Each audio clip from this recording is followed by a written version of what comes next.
Katika mkoa wa Gaza nchini Msumbiji, droni inanguruma kwa utulivu juu ya mashamba ya kijani ya bustani ya kilimo iliyoanzishwa kwa ushirikiano kati ya China na Afrika. Kwa njia iliyopangwa na kwa kubonyeza kitufe kimoja tu, droni huruka na kunyunyizia dawa za kuua magugu kwenye mimea kulingana na njia iliyowekwa. Mfano halisi wa jinsi ushirikiano wa China na Afrika unavyosukuma mbele kilimo cha kisasa barani Afrika. Wafanyakazi wa bustani hiyo wanasema shughuli ya kunyunyizia dawa kwa kutumia droni imeongeza ufanisi kwa kiwango kikubwa. Ikilinganishwa na kunyunyizia kwa mikono, droni moja ya kulinda mimea inaweza kufunika zaidi ya hekta 6.7 za shamba kwa saa moja, jambo linaloongeza sana tija.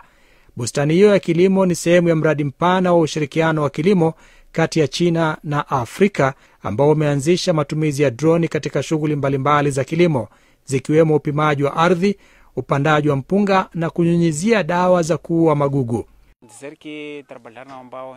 Kufanya kazi katika shamba hili kumenufaisha sana. Hii ni mara yangu ya kwanza kufanya kazi kwa kampuni katika sekta ya kilimo. Nimejifunza teknolojia nyingi na kupata maarifa mapya kama vile jinsi ya kuendesha droni za kunyunyizia dawa.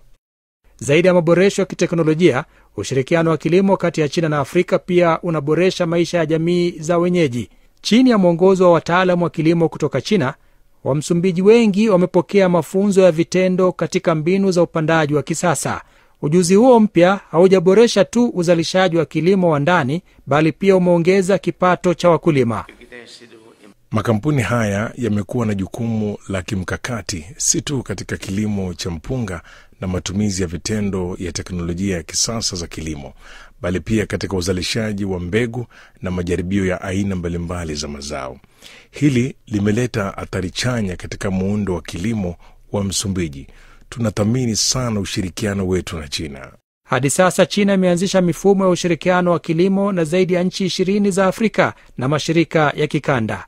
Kadiri vifaa vya kisasa vya kilimo na teknolojia za China zinavyoendelea kuingia Afrika, kilimo cha kisasa kinatarajiwa kuongeza zaidi tija na kufungua uwezo mkubwa wa kilimo wa bara hili na kulijaza ghala la chakula la Afrika kwa teknolojia na uzoefu wa China.